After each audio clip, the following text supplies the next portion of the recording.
आपको नव वर्ष की शुभकामनाएं और साथ ही साथ लोहड़ी और मकर संक्रांति के लिए भी मैं आपको शुभकामनाएं देता हूं। दोस्तों, बुध और शुक्र के राशि परिवर्तन के बाद अब ग्रहों के राजा अपना राशि परिवर्तन करने जा रहे हैं 14 जनवरी को, और ये धनु राशि से मकर राशि में प्रवेश करेंगे। और मकर राशि जो होती है वो सूर्य के लिए शत्रु राशि होती है, क्योंकि ये शनि का घर है। तो दोस्तों, ज्योतिष में सूर्य को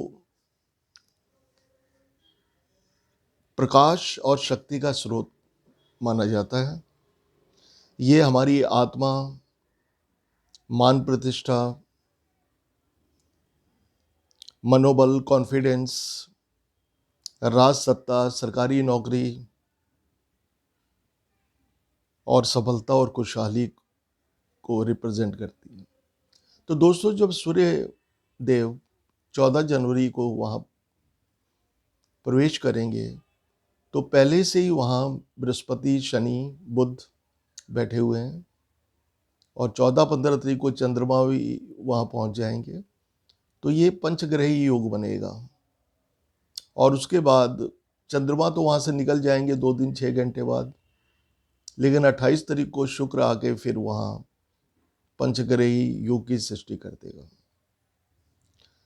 तो दोस्तों, इस राशि और जब पंचग्रही योग बनेगा तो कई योगों की सृष्टि होगी, क्योंकि जब बृहस्पति और चंद्रमा मिलेंगे तो गजकेसरी की योग की सृष्टि हो जाएगी। जब नीच के गुरु और शनि आपस में बैठे हुए हैं तो ऑलरेडी उन्होंने नीच भंग राजयोग बनाया हुआ होगा। और जब शनि और चंद्रमा मिलेंगे तो विष योग की सृष्टि होगी। और जब सूर्य और शनि मिलेंगे तो शत्रु योग की सृष्टि होगी। और जब सूर्य और बुध मिलेंगे तो बुध आदित्य योग की सृष्टि होगी। तो दोस्तों, ये योग जो बनेंगे, इसका शुभ और अशुभ प्रभाव विभिन्न राशियों पे क्या पड़ेगा, उसके बारे में मैं आपको यहाँ बताने जा रहा हूँ।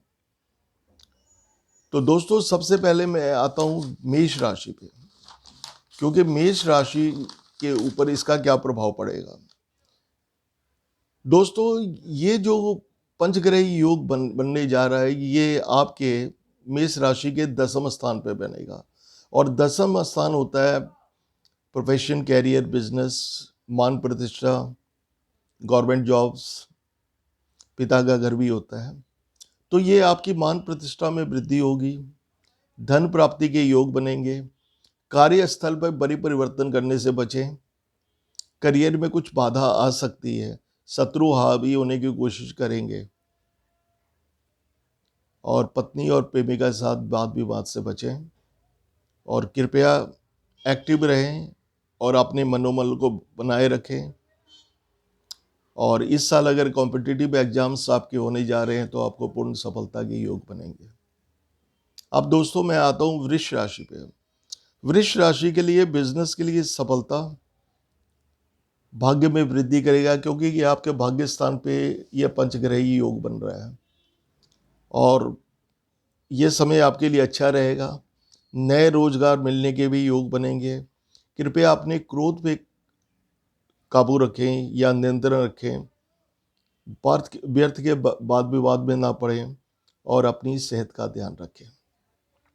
अब दोस्तों, मैं मिथुन राशि पे आता हूँ, और मिथुन राशि के 8वें स्थान पे ये पंचग्रही योग बनेंगे।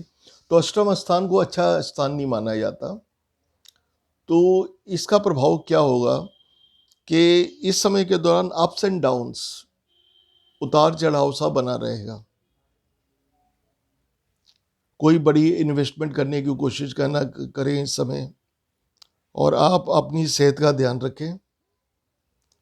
कृपया बिजनेस जॉब में किसी तरह का परिवर्तन ना करें, जैसा चल रहा है चलने दें। गलत काम या गलत संगत में ना पड़ें, नहीं तो आपके बदनामी होने के चांसेस बनेंगे, या कोई ना कोई ऐसी मुसीबत में फंस सकते हैं, बदनामी हो सकती है और उससे निकलना आपके लिए बहुत मुश्किल हो सकता है। तो दोस्तों, आप 1 महीना कम से कम 13 फरवरी तक आप अपना ध्यान रखें। अब दोस्तों मैं आता हूँ कर्क राशि,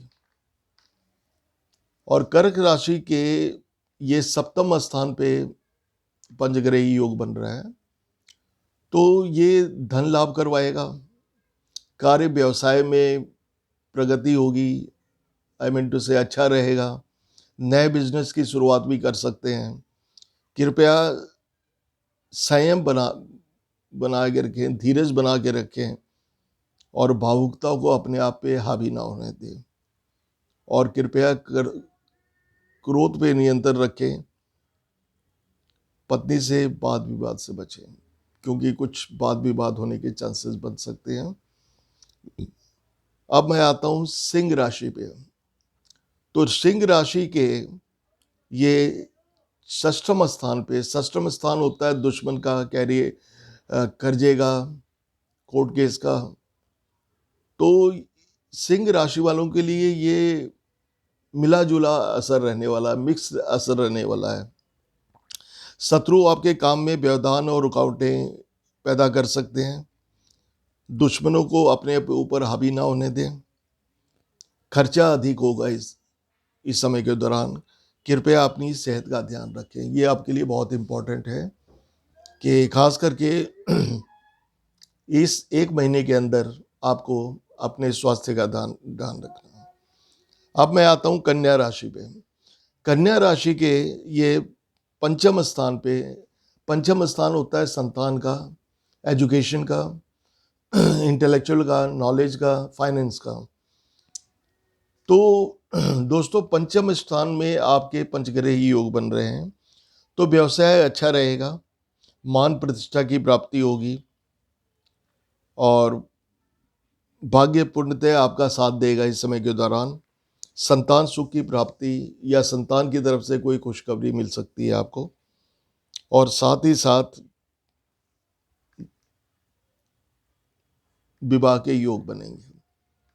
तो जो अविवाहित हैं, तो ये अच्छा समय है कि अगर कोई शादी की प्रपोजल्स आती है तो उसको एक्सेप्ट करें, और ताकि विवाह के योग बन सके। अब दोस्तों मैं आता हूँ चतुर्थ, कहने का मतलब है तुला राशि पे। और तुला राशि के चौथे स्थान पर यह पंचग्रही योग बनने जा रहा है। चौथा स्थान होता है माँ का, प्रॉपर्टी का, वाहन सुख का, और हैप्पीनेस इन लाइफ का। तो तुला राशि वालों के ये चौथे स्थान पे पंचग्रही योग बन रहा है, तो जो करना है आज ही कर डालो। लिव इन मोमेंट, अभी में रहो। जो बीत गया वो आएगा नहीं, जो आने वाला वो आज डिसाइड करेगा। व्यर्थ में भविष्य की प्लानिंग को ले, भविष्य के बारे में ना सोचें। आज को सही करते जाएं, कल अपने आप सही होता जाएगा आपके लिए। तो दोस्तों, मेहनत अधिक करनी पड़ेगी, और ये समय 1 महीना आपके लिए एवरेज रहेगा, ठीक ठाक रहेगा आप कह सकते हैं।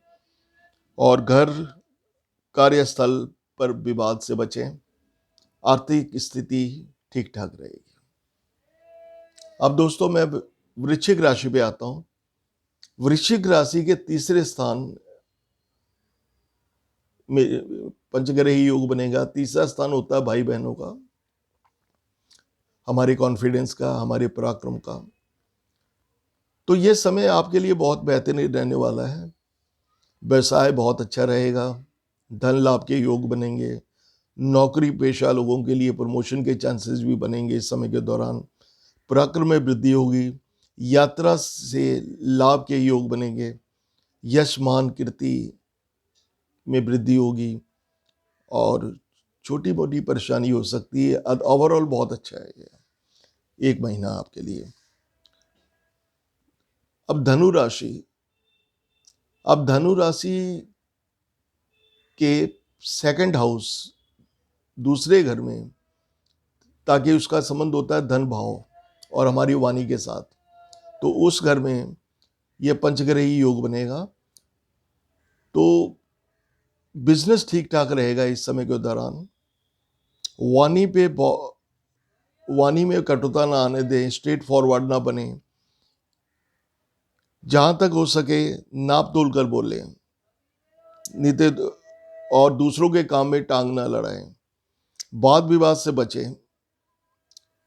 धन आगमन व्यवसाय के लिए यह समय अच्छा रहेगा। अब मैं मकर राशि पे आता हूं। तो दोस्तों, मकर राशि के ये फर्स्ट हाउस, ताकि मकर राशि के अंदर ही पंचग्रही योग बन रहा है, तो मान सम्मान की वृद्धि होगी इस समय के दौरान। क्रोध बढ़ सकता है, तो क्रोध पे कंट्रोल रखना है अपने इस समय के दौरान। पत्नी के साथ वाद विवाद से बचें और अपनी सेहत का ध्यान रखें।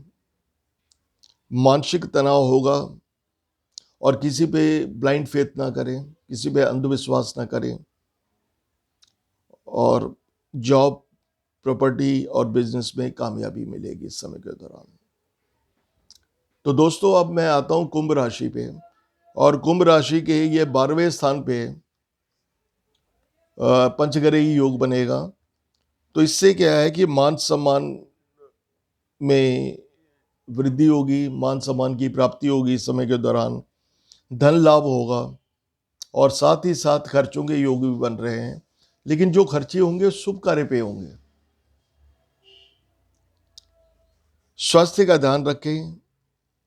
डोंट टेक बोल्ड डिसीजन, इस समय कोई बड़ा डिसीजन लेने की कोशिश ना करें। और लोगों के साथ रिश्ते बनेंगे, एक्सपोर्ट इंपोर्ट के ऑर्डर्स मिल सकते हैं इस समय के दौरान। कृपया पेट का ध्यान रखें। अब मैं आता हूं मीन राशि पे, जो कि आखिरी राशि है। दोस्तों, मीन राशि के 11वें यानी कि लाभ भाव में पंचग्रही योग बनने जा रहा है, और 11वें स्थान पे कोई भी ग्रह जाके पॉजिटिव रिजल्ट्स देता है, तो ये योग है आपके जीवन में चमत्कार कर देगा। बिजनेस बहुत अच्छा हो जाएगा, अच्छा रहेगा, लाभ ही लाभ, नई नौकरी, प्रमोशन, संतान सुख की प्राप्ति के योग बनेंगे। कृपया सेहत का ध्यान रखें, और विदेशों से धन लाभ के योग बनेंगे। कहने का मतलब कि 5 ग्रह, तो 5 गुना लाभ के चांसेस बनेंगे। तो ये आपके लिए बहुत ही बेहतर समय है। अब दोस्तों, अगर आपको मेरा उपाय मैं इसके बाद में बताता हूँ। अगर आपको मेरा चैनल पसंद आया है तो प्लीज़ इसको सब्सक्राइब कर लीजिए, लाइक कर दीजिए, शेयर कर दीजिए, और कमेंट बॉक्स में अगर कोई सवाल पूछना हो तो आप पूछ सकते हैं। अगर आपको मेरी डिटेल की ज़रूरत है, जो आप उसके डिस्क्रिप्शन बॉक्स में जाएंगे यूट्यूब के, तो वहाँ मेरा व्हाट्सअप नंबर, मेरी website, Google on my business, professor Kapoor astrologer and palm reader, और मेरा इंस्टाग्राम उपलब्ध है। क्योंकि मैं ऑनलाइन और पर्सनल कंसल्टेशन भी उपलब्ध करवाता हूँ। तो अगर आप अपनी जन्म कुंडली का पूर्ण रूपेण विश्लेषण कराना चाहते हैं, या फिर पाम रीडिंग करवाना चाहते हैं, या न्यूमरोलॉजी रीडिंग करवाना चाहते हैं, या फिर किसी समस्या के हल के बारे में परामर्श आप लेना चाहते हैं, तो आप मुझसे संपर्क कर सकते हैं। तो दोस्तों, अब उपाय क्या है? उपाय ये है कि सबसे पहले आपको सूर्य को जल देना चाहिए, सूर्य की आराधना करनी चाहिए। नंबर 2 पे शनि के मंदिर में दिया जलाएं, शनिवार के शनिवार, और शनि का उपाय करें। और नंबर 3 पे बृहस्पति के लिए आप केसर का तिलक या ओम नमः भगवते वासुदेवाय का 108 बार जाप कर सकते हैं।